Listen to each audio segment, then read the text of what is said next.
ഇതുവരെയും സംസാരിച്ചവരൊക്കെ ഈ സിനിമയുടെ ആദ്യത്തെ ചിന്ത മുതൽ നാളെ പ്രേക്ഷകരിലേക്ക് എത്തുന്ന അവസാനത്തെ വെർഷൻ വരെ അതിൻ്റെ കൂടെ സഞ്ചരിച്ചവരാണ്.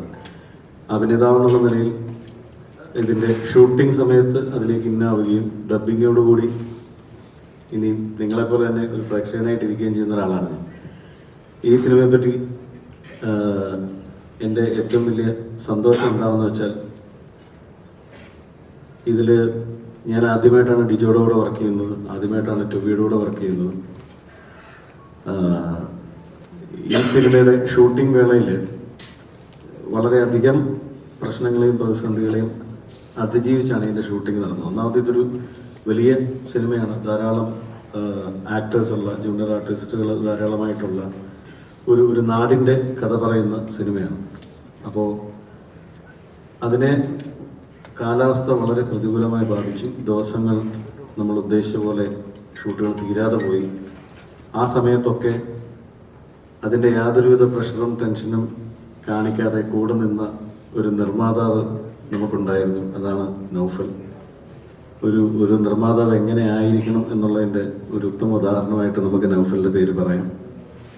അതുപോലെ തന്നെ ദിവസവും പ്ലാനുകൾ ചേഞ്ച് ആയിക്കൊണ്ടിരിക്കുന്ന സമയത്ത്, അതായത് പ്ലാൻ എയുമായി ലൊക്കേഷനിലെത്തി തെളിഞ്ഞ കാലാവസ്ഥയിൽ ഷൂട്ട് ചെയ്യാൻ വേണ്ടി എത്തുമ്പോൾ മഴ തുടങ്ങും, അപ്പോൾ പ്ലാൻ ബിയിലേക്ക് ഷിഫ്റ്റ് ചെയ്യും. പിന്നീട് മഴ മാറും, അപ്പോൾ പ്ലാൻ സിയിലേക്ക് ഷിഫ്റ്റ് ചെയ്യും. അങ്ങനെ പല വിധത്തിലുള്ള പ്ലാൻ ഷിഫ്റ്റുകൾ നടത്തി ഈ സിനിമ പൂർത്തീകരിച്ച ഡിജോ ഒരു വലിയ കൈയടി അർഹിക്കുന്നുണ്ട്.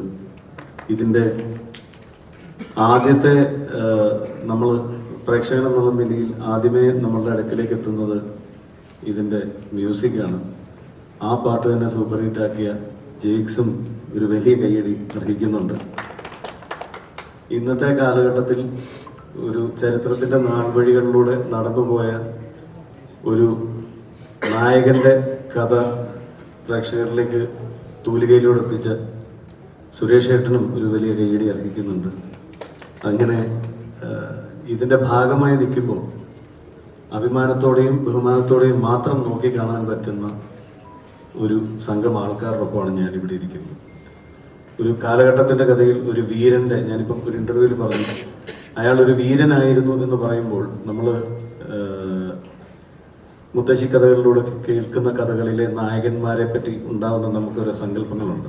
ആ സങ്കല്പത്തിലേക്ക് സിനിമയിലെ ഒരു നായകൻ വളർന്നു വരണമെന്നുണ്ടെങ്കിൽ അദ്ദേഹം വളരെ വലിയൊരു എഫേർട്ട് അതിൻ്റെ പിന്നിലുണ്ട്.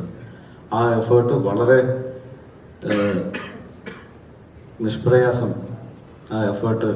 നിഷ്പ്രയാസം നമുക്ക് കാണുമ്പോൾ തോന്നുന്നതിൻ്റെ വലിയൊരു എഫേർട്ട് കാണും. പക്ഷെ Tovi was up to it. അത്ര മനോഹരമായിട്ടാണ് ആ കാലഘട്ടത്തിലെ ആ പരിപാടികളൊക്കെ ചെയ്ത്. ഇനിയും ഏതാനും മണിക്കൂറുകൾ മാത്രമേ ഉള്ളൂ നമുക്ക് തിയേറ്ററിൽ അത് കാണാൻ. അതുകൊണ്ട് സ്പോയിലറുകളിലേക്ക് കടക്കുന്നില്ല. നാളത്തെ ദിവസം ഈ വിഷു ദിനത്തിൽ എല്ലാവർക്കും ഒരു ഗംഭീര കൈനീട്ടമാവട്ടെ പള്ളിച്ചട്ടമ്പി എന്നാഗ്രഹിച്ചും പ്രാർത്ഥിച്ചുകൊണ്ട് നിർത്തുന്നു. Thank you.